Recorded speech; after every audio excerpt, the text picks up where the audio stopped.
Elijah came unto all the people and said, how long halt you between two opinions? If the Lord be God, follow him.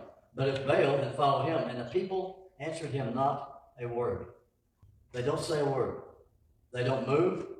It's kind of like he drew a line in the sand. If you believe this, cross the line. How many of us have made a right choice to cross the line? The people, they knew of the great things that God had done in the past. They knew that God had blessed them.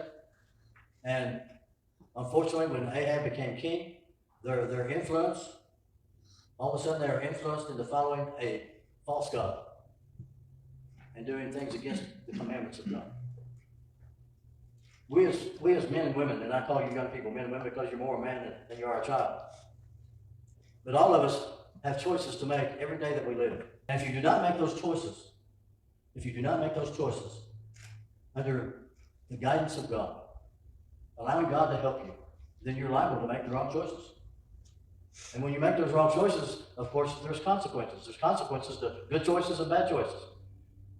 And when we follow the Lord and obey him and make our choices based on what he says, God will help us and direct us in every choice that we make, no matter how big or how small.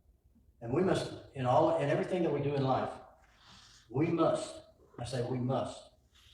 always seek the guidance of the Lord.